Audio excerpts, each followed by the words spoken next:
Hello friend and my dear students, मैं राहुल जायसवाल जनसेवा शिक्षा निकेतन विद्यालय मेनाजपुर की तरफ से आज आपके सामने केमिस्ट्री वीडियो प्रस्तुत करता हूं, जिसमें आज मैं chemical reaction and chemical equation के बारे में आपको बताऊंगा। देखिए, केमिकल रिएक्शन और केमिकल इक्वेशन पढ़ने से पहले सबसे पहले हमको जानना है कि भौतिक परिवर्तन क्या होते हैं और रासायनिक परिवर्तन क्या होते हैं। तो भौतिक परिवर्तन को हम इंग्लिश में कहते हैं फिजिकल चेंज, और जो रासायनिक परिवर्तन होता है उसको हम केमिकल चेंज कहते हैं। तो देखिए, भौतिक परिवर्तन क्या होता है।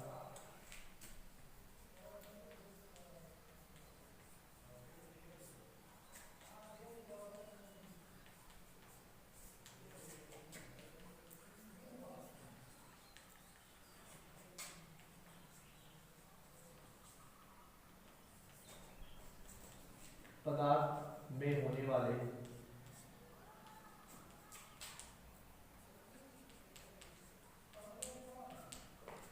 ऐसे परिवर्तन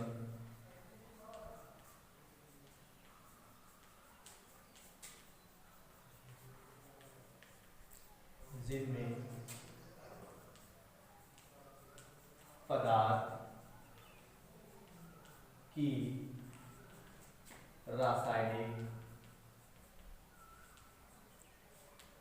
संगठन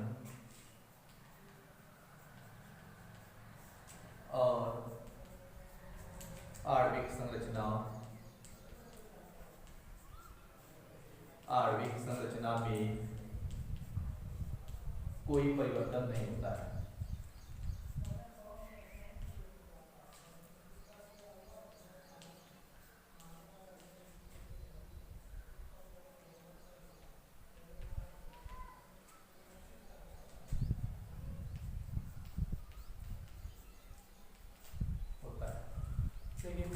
क्या होता है इसका डिफिनेशन फिर से मैं आपको बता देता हूँ। भौतिक परिवर्तन क्या होता है? पदार्थ में होने वाले ऐसे परिवर्तन जिनमें पदार्थ की रासायनिक संगठन और आणविक संरचना में कोई परिवर्तन नहीं होता है, क्या कहलाता है? भौतिक परिवर्तन कहलाता है। मतलब जिससे वो मिलकर बना है उसमें कोई भी चेंज नहीं होगा। जैसे जल का फार्मूला क्या होता है? H2O होता है, ठीक। तो ये H2O हमेशा ही क्या रहेगा, इसमें जो हाइड्रोजन है इसके 2 परमाणु और ऑक्सीजन के 1 परमाणु हमेशा ही रहेगा। भौतिक परिवर्तन में क्या होगा, इसके परमाणु में कोई भी चेंज नहीं होगा, ठीक। जैसे अवस्था में परिवर्तन ले लीजिए, तो जल है, जल को हम क्या करते हैं, जब हीट करते हैं तो किस में चेंज हो जाता है? वो वेपर में चेंज हो जाता है। लेकिन जो जल का फार्मूला होता है, मॉलिक्यूलर फार्मूला, वो तो H2O ही रहेगा, ठीक। इसी प्रकार जैसे ही क्या करते हैं, जल को ठंडा करते हैं तब भी क्या रहेगा, वो जल जो है ये बर्फ के रूप में क्या होगा, परिवर्तित हो जाएगा, लेकिन उसका जो फार्मूला होगा वो क्या होगा, H2O होगा, ठीक। तो इसमें देखिए भौतिक परिवर्तन में बहुत सारे उदाहरण होते हैं, उसको मैं बता देता हूँ। सबसे पहला क्या होता है, अवस्था में परिवर्तन। अब अवस्था में जो परिवर्तन होता है, इसमें देखिए क्या क्या परिवर्तन हो सकता है। अवस्था गलन हो सकता है, मेल्टिंग जिसको बोलते हैं, फ्रीजिंग हो सकता है, हिमांक में परिवर्तन हो सकता है, इसके बाद ऊर्ध्वपातन हो सकता है, ठीक है, क्वथनांक हो सकता है।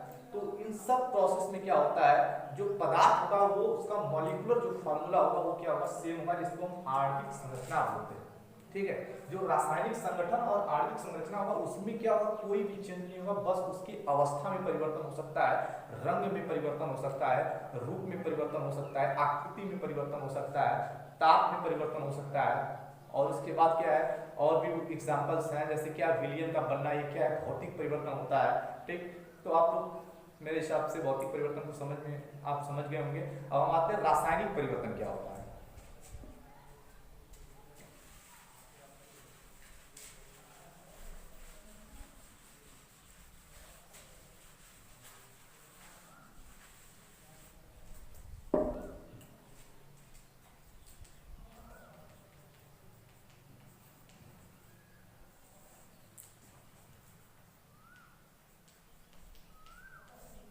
रासायनिक परिवर्तन की इंग्लिश जो होती है केमिकल चेंज, नाम से ही स्पष्ट है, केमिकल चेंज। केमिकल का मतलब ये होता है रसायन, ठीक। इसका मतलब क्या है, इसके रासायनिक संगठन में तो चेंज होना अनिवार्य है, ठीक। बस भौतिक परिवर्तन का क्या होता है, ये अपोजिट होता है। भौतिक परिवर्तन में क्या होता है, रासायनिक संगठन और उसके आणविक संरचना में कोई भी परिवर्तन नहीं होता है। जबकि इसमें क्या होता है, पदार्थ में होने वाले ऐसे परिवर्तन जिनमें रासायनिक संगठन तथा आणविक संरचना में परिवर्तन होता है, क्या कहलाता है, रासायनिक परिवर्तन कहलाता है, ठीक है। डिफिनेशन हम लिख देते हैं, पदार्थों में होने वाले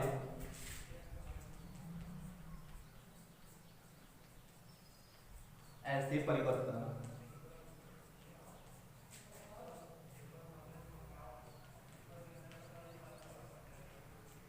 जिनमें पदार्थों की रासायनिक संगठन तथा आणविक संरचना में परिवर्तन होता है। ठीक है, अब देखिए रासायनिक परिवर्तन क्या होता है? पदार्थ में होने वाले ऐसे परिवर्तन जिनमें पदार्थों की रासायनिक संगठन तथा आणविक संरचना में परिवर्तन होता है, क्या कहलाता है? रासायनिक परिवर्तन। अब देखिए इसका एग्जांपल मैं आपको समझा देता हूं। जैसे फॉर एग्जांपल H2O, H2O से H2O2 का बनना, H2O2 का बनना। अब देखिए जो H2O है इसमें ऑक्सीजन के कितने परमाणु है? ऑक्सीजन के ओनली 1 एटम, ठीक है। और इसमें जब H2O2 हाइड्रोजन पेरोक्साइड बन जा रहा है, इसका नाम हाइड्रोजन पेरोक्साइड होता है, ठीक है। तो इसमें ऑक्सीजन के कितने परमाणु हैं? 2 परमाणु हैं, ठीक। इसमें रासायनिक संगठन में क्या हो गया? चेंज हो गया कि नहीं? ऑक्सीजन में यहाँ पर 1 है और यहाँ पर क्या हो गया? 2 हो गया। इसी प्रकार से दूसरा एग्जाम्पल हम लेते हैं O2 से O3 का बनना। ये भी कैसा परिवर्तन है? आपका रासायनिक परिवर्तन है, क्योंकि इसमें भी क्या है? रासायनिक संगठन में चेंज हो रहा है। ऑक्सीजन के 2 एटम, यहाँ पर ऑक्सीजन के कितने एटम हो जा रहे हैं? 3 एटम हो जा रहे हैं, ठीक। अब देखिए कुछ अनदर एग्जांपल हम आपको बता देते हैं रासायनिक परिवर्तन का क्या होता है, ठीक। पहला होता है जैसे आपका जलना, ठीक, कंबस्टन जिसको बोलते हैं, वो क्या होता है? आपका एक रासायनिक परिवर्तन होता है।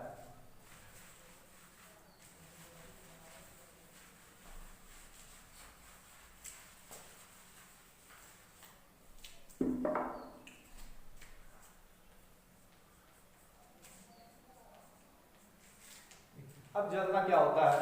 जैसे कोई भी ईंधन है, ईंधन के तौर पे आप लकड़ी ले सकते हैं, मोम ले सकते हैं, ठीक है, और भी कुछ चीजें ले सकते हैं, ठीक। उसको जब हम क्या करते हैं? ऑक्सीजन के संपर्क में लाते हैं या उसको जलाते हैं, तो उसी को दहन बोलते हैं, ठीक।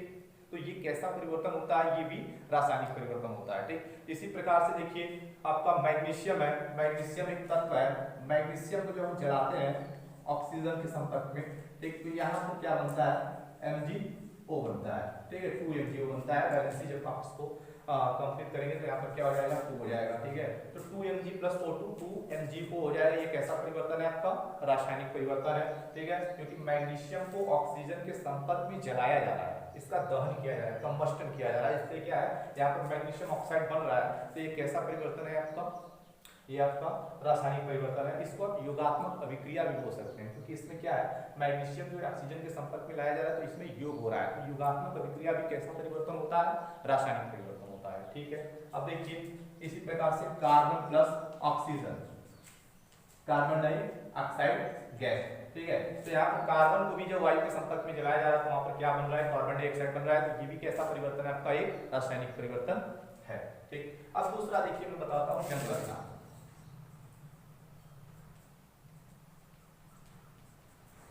जंग लगना जिसको रस्टिंग बोलते हैं, क्या बोलते हैं? रस्टिंग बोलते हैं, जंग लगना। अब जंग लगना क्या होता है? देखिए आयरन को अगर आप नमी और वायु के संपर्क में लाएंगे तो उसपे क्या होगा? पूरे रंग की पपड़ी जमा हो जाती है, ठीक। उसी को हम क्या बोलते हैं? जंग लगना या रस्टिंग बोलते हैं, ठीक है। तो ये कैसा परिवर्तन है? रासायनिक परिवर्तन। अब तीसरा देखिए आपका है किण्वन। किण्वन को फर्मेंटेशन बोलते हैं, फर्मेंटेशन। देखिए किण्वन क्या होता है? कुछ विशेष सूक्ष्म जीव होते हैं जिसको माइक्रो ऑर्गेनिज्म बोलते हैं। उनकी उपस्थिति में जो सम ऑर्गेनिक कंपाउंड्स होते हैं, ये क्या होता है कि कुछ नए विशेष कार्बनिक यौगिक में चेंज हो जाते हैं, तो उसी को हम क्या बोलते हैं? किण्वन बोलते हैं, ठीक है। तो देखिए किण्वन का उदाहरण क्या होता है, इसको मैं बता देता हूँ। किण्वन का उदाहरण होता है आपका दूध से दही का बनना। दूध से दही का बनना किसका उदाहरण है? किण्वन का हो गया। उसके बाद दूसरा एग्जाम्पल आप ले सकते हैं तनु एथिल एल्कोहल से सिरका का बनना। ये भी क्या है? आपका रासायनिक परिवर्तन है, और इसमें ये किसका है? किण्वन का एक एग्जाम्पल है, ठीक है।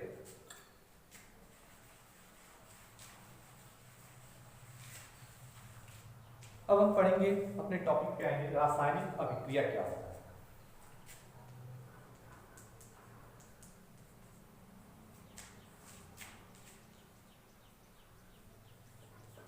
रासायनिक अभिक्रिया देखिए, जब कोई पदार्थ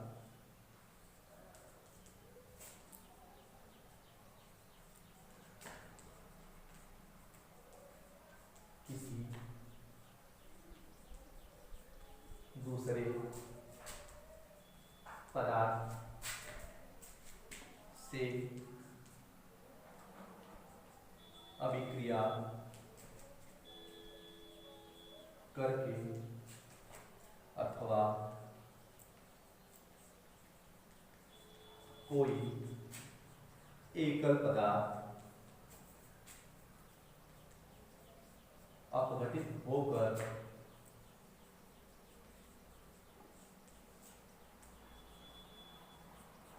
दो या दो से अधिक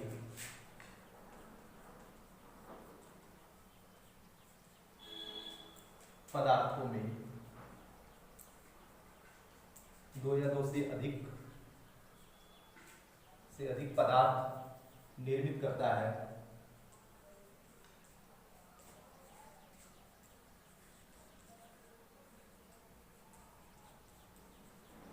तो यह अभिक्रिया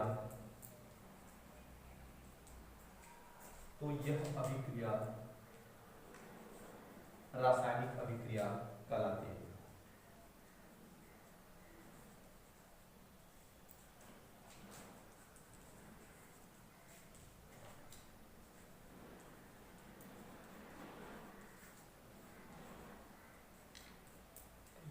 देखिए रासायनिक अभिक्रिया क्या होता है, फिर से आपको मैं समझा देता हूं। देखिए, जब कोई पदार्थ किसी दूसरे पदार्थ से अभिक्रिया करके अथवा कोई एकल पदार्थ अपघटित होकर दो या दो से अधिक पदार्थ निर्मित करता है, तो यह अभिक्रिया रासायनिक अभिक्रिया कहलाती है।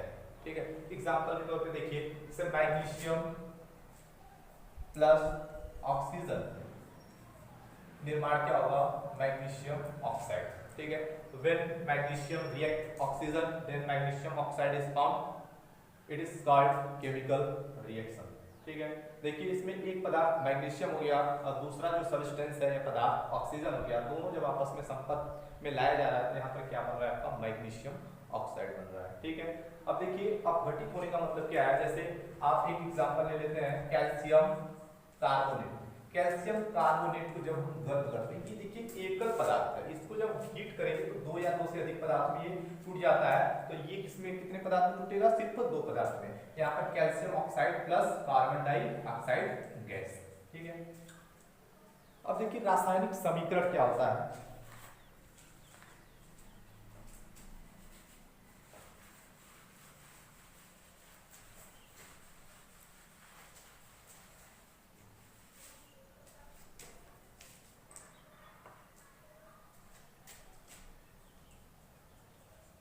रासायनिक समीकरण प्रतीकों और सूत्रों की सहायता से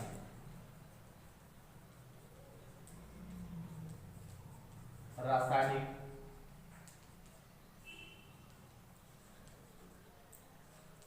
अभिक्रिया को व्यक्त करने, प्रतीकों और सूत्रों की सहायता से रासायनिक अभिक्रिया को व्यक्त करने को रासायनिक समीकरण कहते हैं।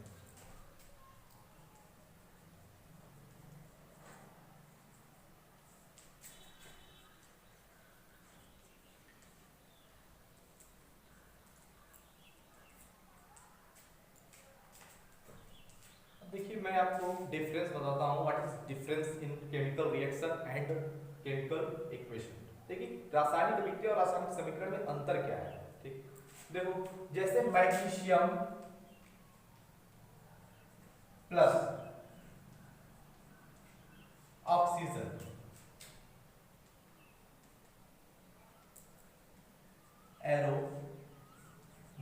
Magnesium oxide.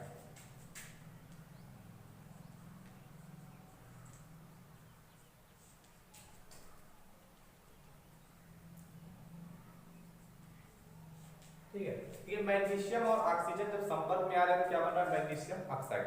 अब इसी को हम जब सूत्र के माध्यम से लिख देते हैं, प्रतीक और सूत्र के माध्यम से, तो ये क्या हो जाएगा, रासायनिक समीकरण हो जाएगा। ये जो ऊपर लिखा गया है ये रासायनिक अभिक्रिया है, और जो नीचे लिखा गया ये क्या है, रासायनिक समीकरण। ठीक है,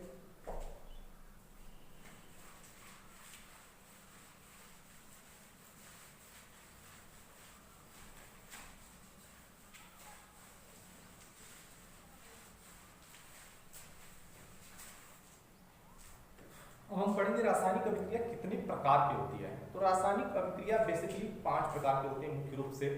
पहला होता है योगात्मक अभिक्रिया, जिसको हम संश्लेषण अभिक्रिया भी कहते हैं। ठीक, इंग्लिश होती है एडिशनल रिएक्शन। दूसरा होता है आपका प्रतिस्थापन अभिक्रिया, प्रतिस्थापन अभिक्रिया का इंग्लिश होता है डिस्प्लेसमेंट रिएक्शन। तीसरा होता है आपका वियोजन अभिक्रिया, वियोजन अभिक्रिया जिसको हम डिसोसिएशन रिएक्शन बोलते हैं। और चौथा होता है आपका अपघटन अभिक्रिया, जिसको हम डीकंपोजिशन रिएक्शन बोलते हैं। और जो सबसे लास्ट होता है वो होता है आपका उभय अपघटन अभिक्रिया, जिसको हम डबल डीकंपोजिशन रिएक्शन बोलते हैं।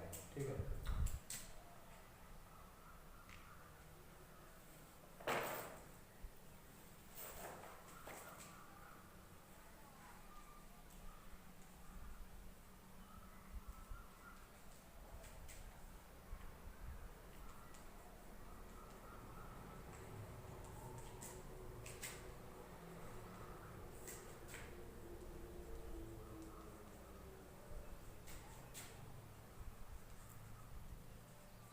तो सबसे पहले हम एडिशनल रिएक्शन के बारे में जानेंगे। क्या होता है योगात्मक अभिक्रिया। देखिए, योगात्मक अभिक्रिया क्या होता है, जब कोई तत्व या यौगिक दूसरे तत्व या यौगिक से संपर्क में आता है या संयोग करता है तो नए पदार्थ का निर्माण करता है। ठीक, तो ऐसी अभिक्रिया को क्या बोलते हैं, योगात्मक अभिक्रिया।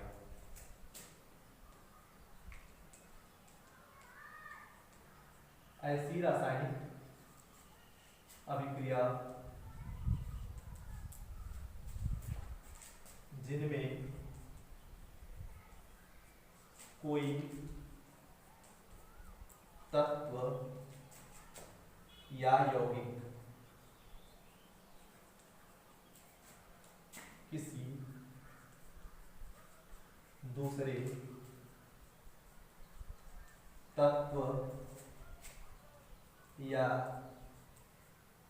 यौगिक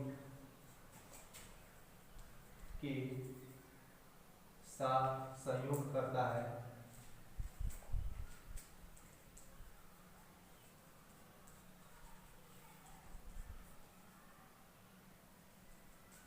योगात्मक अभिक्रिया कहलाता है।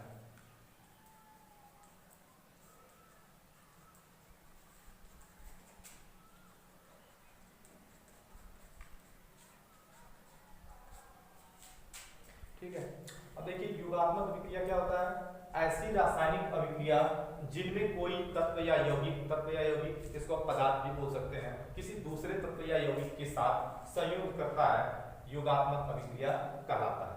ठीक है, वह अभिक्रिया योगात्मक अभिक्रिया कहलाता है। यहाँ पर आप देख सकते हैं वह अभिक्रिया योगात्मक अभिक्रिया कहलाता है। तो देखिए इसका एग्जाम्पल मैं आपको बता देता हूँ। कैल्शियम ऑक्साइड CaO, जिसको हम कैल्शियम ऑक्साइड बोलते हैं, अगर ये H2O जल के संपर्क में आता है तो यहाँ पर क्या बनाता है, CaOH का ट्वाइस कैल्शियम हाइड्रोक्साइड बनाता है। ठीक, अब यही कैल्शियम हाइड्रोक्साइड जब ये कार्बन डाइऑक्साइड के संपर्क में आता है तो यहाँ पर चूना पत्थर बनाता है CaCO3, जिसको हम कैल्शियम कार्बोनेट या चूना पत्थर बोलते हैं। ठीक है, और यहाँ से H2O क्या हो जाता है, अलग हो जाता है। ठीक, अब देखिए दूसरा एग्जांपल बता देता हूँ आपको। दूसरा एग्जांपल ले लेते हैं, सल्फर प्लस ऑक्सीजन। तो यहाँ से क्या निर्माण हो जाएगा, सल्फर डाइऑक्साइड। तो हम आते हैं दूसरे अभिक्रिया पर। दूसरा अभिक्रिया क्या होता है, प्रतिस्थापन अभिक्रिया।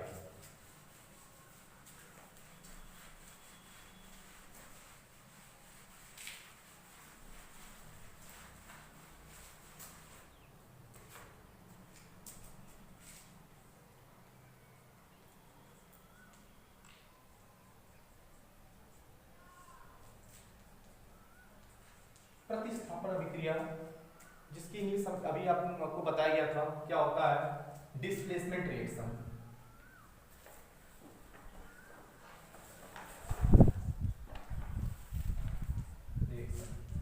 ऐसी रासायनिक अभिक्रिया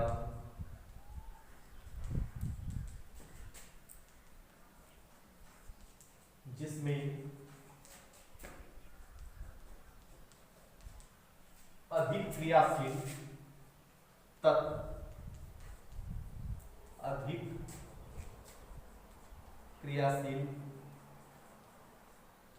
तत्व कम क्रियाशील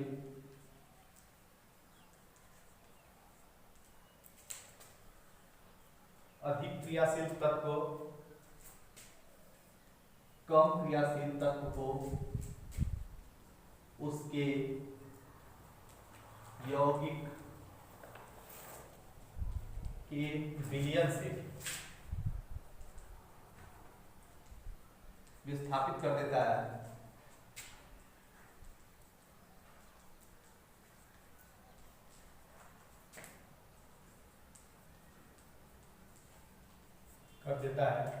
प्रतिस्थापन अभिक्रिया कहलाता है।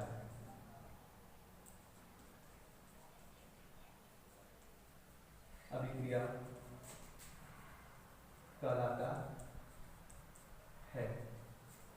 प्रतिस्थापन अभिक्रिया क्या होता है? ऐसी रासायनिक अभिक्रिया जिसमें अधिक क्रियाशील तत्व कम क्रियाशील तत्व को उसके यौगिक के विलयन से विस्थापित कर देता है तथा वहां पर क्या है, वो स्वयं स्थान ग्रहण कर लेता है, उसे हम क्या बोलते हैं? प्रतिस्थापन अभिक्रिया।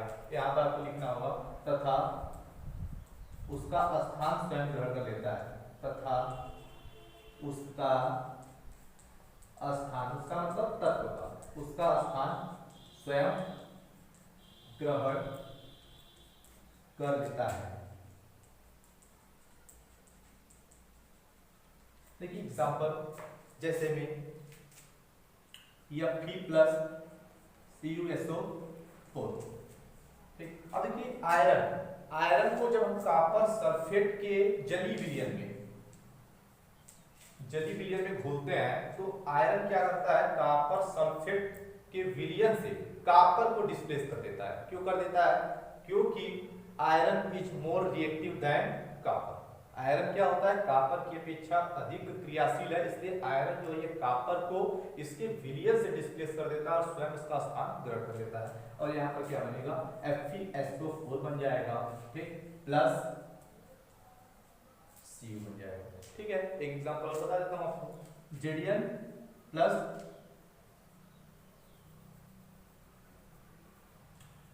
CuSO4, ऐसे इसमें क्या हो जाएगा? Zinc sulphate plus copper. इसमें क्या है आपका जो जिंक है ये कॉपर की अपेक्षा क्या है? अधिक क्रियाशील है, इसलिए जिंक कॉपर सल्फेट के विलयन से कॉपर को क्या करता है? डिस्प्लेस कर देता है।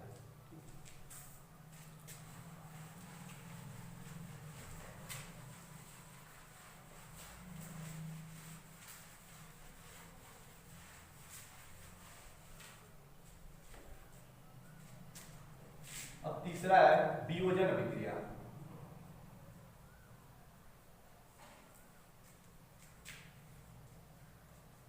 वियोजन अभिक्रिया जिसको हम इंग्लिश में क्या बोलते हैं? Dissociation reaction.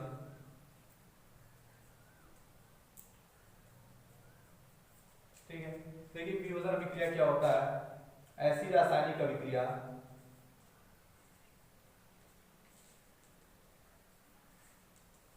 जिसमें कोई यौगिक किसी परिस्थितिवश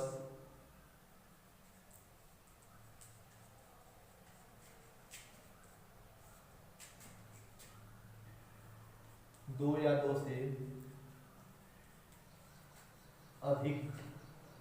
से अधिक अणुओं में टूट जाता है, अणुओं में टूट जाता है तथा उस परिस्थिति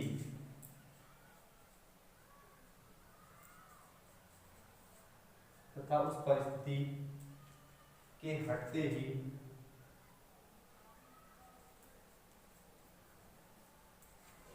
पुनः मूल यौगिक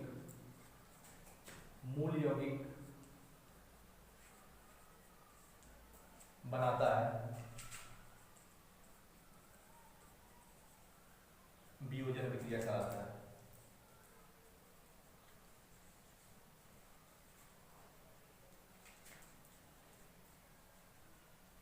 ठीक है, अब देखिए वियोजन अभिक्रिया क्या होता है? ऐसी रासायनिक अभिक्रिया जिसमें कोई यौगिक किसी परिस्थितिवश दो या दो से अधिक अणुओं में टूट जाता है तथा उस परिस्थिति के हटते ही पुनः मूल यौगिक बनाता है, वियोजन अभिक्रिया कहलाता है। इसका अर्थ है कि ये कैसा अभिक्रिया है? ये रिवर्सिबल रिएक्शन, उत्क्रमणीय अभिक्रिया। ठीक है, उत्क्रमणीय अभिक्रिया का मतलब क्या होता है? उत्पाद से आपको क्या है, सॉरी, अभिकारक से आपको उत्पाद प्राप्त हो सकता है, उत्पाद से क्या है, पुनः आप अभिकारक को प्राप्त कर सकते हैं। जैसे एग्जांपल देखिए, NH3+ NH4Cl, NH4Cl। ठीक है, इसको जैसे ही क्या करते हैं, गर्म करते हैं, गर्म करने पर ये टूट जाता है किसमें? NH3+ HCl में। देखिए ये एरो आपको डिनोट करता है कि ये कैसा रिएक्शन है, रिवर्सिबल रिएक्शन है। ठीक है, NH4Cl जब इसको हीट करते हैं तो ये NH3 और HCl में टूट जाता है। ठीक, ये अपने अणुओं में टूट जा रहा है, लेकिन जैसे ही ठंडा करेंगे, ठंडा करने पर NH3 और HCl को जब पुनः हम क्या करते हैं, ठंडा करते हैं, तो फिर से क्या प्राप्त हो जाएगा? NH4Cl प्राप्त हो जाएगा। तो इससे पता चलता है कि ये कैसा रिएक्शन है आपका, ये वियोजन अभिक्रिया है। ठीक, और ये उत्क्रमणीय अभिक्रिया है। अब देखिए दूसरा एग्जांपल बता देता हूं आपको, PCl5। इसी प्रकार से PCl5 को भी जब हम गर्म करते हैं तो PCl3 और Cl2 में क्या है, टूट जाता है, पुनः ये जुड़ करके फिर से क्या बना देता है, PCl5 बना देता है। तो वियोजन अभिक्रिया जो होता है ये मुख्यतः दो प्रकार की होती है। एक होता है उष्मीय वियोजन, दूसरा क्या होता है, वैद्युत अपघटन, विद्युत वियोजन बोलते हैं उसे। ठीक है, तो उष्मीय वियोजन जो होता है ये उष्मा के द्वारा होता है। जैसे ये एग्जांपल किसका है, उष्मीय वियोजन का है। ठीक है, ये भी किसका है, उष्मीय वियोजन का। जहां पर हीट करने में वो कैसा वियोजन होता है, डिसोसिएशन होगा, उष्मीय वियोजन होगा। और दूसरा होता है आपका विद्युत वियोजन। तो विद्युत वियोजन क्या होता है?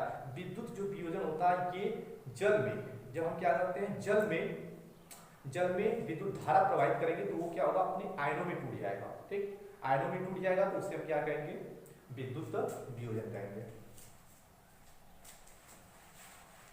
विद्युत वियोजन का भी एक देख लीजिए एग्जांपल, NaCl। ठीक, ये किसमें टूट जाता है? ये आपका NaCl है क्या, ये वैद्युत संयोजक यौगिक है। जब वैद्युत संयोजक यौगिक को हम क्या करते हैं, जल में घुलने पर विद्युत धारा प्रवाहित कर देते हैं, तो वहां पर किसमें टूट जाता है, अपने आयन में टूट जाता है, Na+ और Cl- में टूट जाता है। तो ऐसी अभिक्रिया को हम क्या बोलते हैं, विद्युत वियोजन बोलते हैं। ठीक, यहाँ पर आप इलेक्ट्रोलाइटिक डिसोसिएशन इसको बोलते हैं, तो विद्युत वियोजन लिख सकते हैं।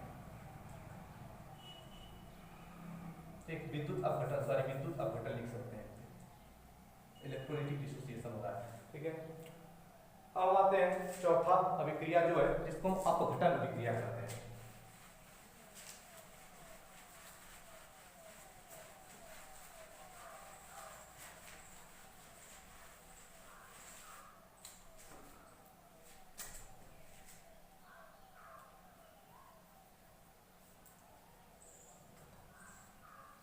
तो अपघटन अभिक्रिया के लिए डीकंपोजिशन रिएक्शन,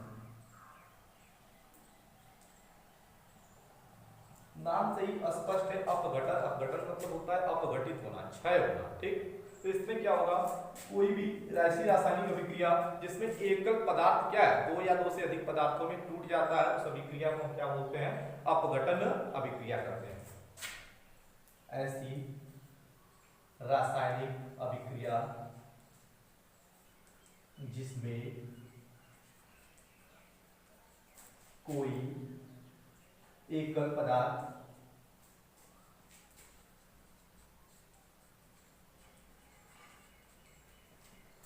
दो या दो से अधिक पदार्थों में अपघटित हो जाता है,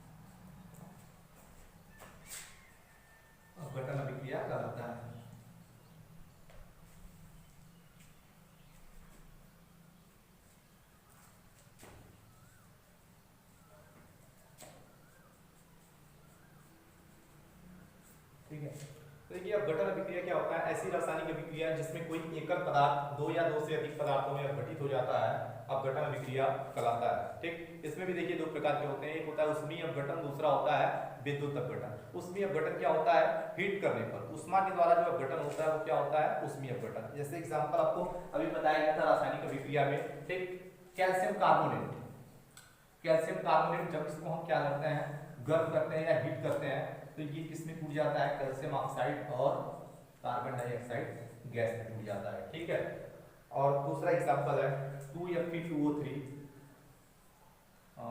सॉरी 2FeSO4, 2FeSO4 जब इसको हीट करते हैं तो ये टूट जाता है 2Fe2O3, फेरिक ऑक्साइड इसका नाम है, plus sulphur dioxide plus sulphur trioxide. ठीक है, अब यहाँ से आप देखिए वैलेंसी इसकी कंप्लीट है, 2FeSO4 तो 2Fe2O3 plus SO2 plus SO3 हो जाएगा, यहाँ पर 4 कर दीजिए, 4FeSO4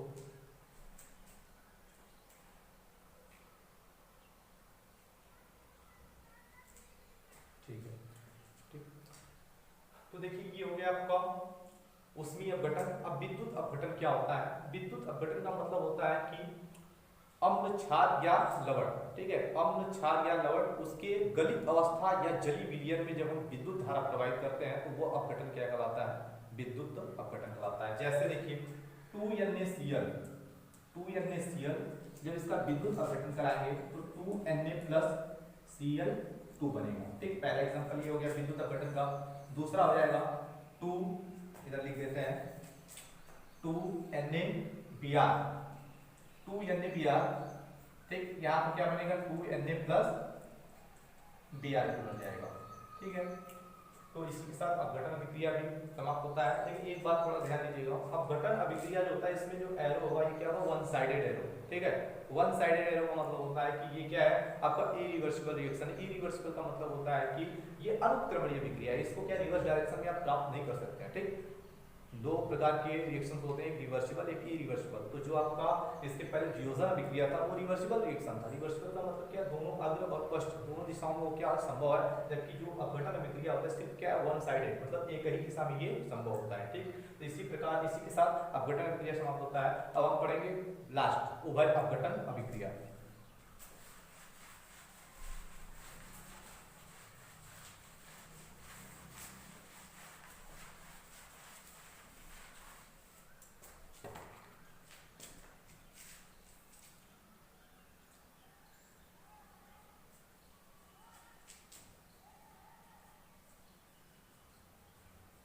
उभय अपघटन अभिक्रिया जिसको हम बोलते हैं डबल डिकम्पोजिशन रिएक्शन।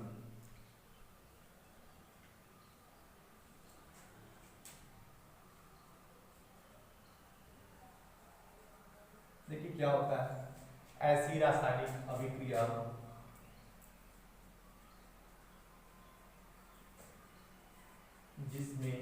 जिनमें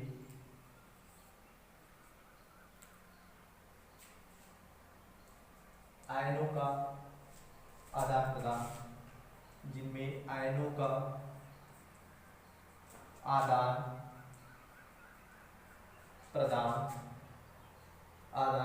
जिसको हम एक्सचेंज बोलते हैं या विनिमय होता है,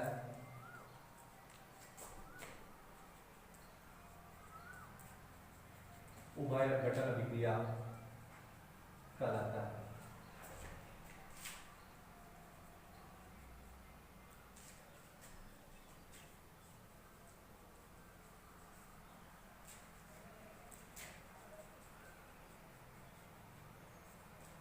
देखिए उभय अपघटन अभिक्रिया क्या होता है, ऐसी रासायनिक अभिक्रिया जिनमें आयनों का आदान प्रदान होता है उभय अपघटन अभिक्रिया कहलाता है। ठीक, अब इसको एग्जांपल के माध्यम से हम समझते हैं। देखिए सबसे पहले हम एग्जांपल ले लेते हैं यहाँ पे BaCl2। और एक चीज और ध्यान दीजिएगा, उभय अपघटन जो अभिक्रिया होता है ये हमेशा कहाँ पर संभव होगा, जलीय विलयन में, हमेशा एक्वस सॉल्यूशन में ही संभव होता है। ठीक, तो देखिए BaCl2 AQ मतलब एक्वस सॉल्यूशन जलीय विलयन।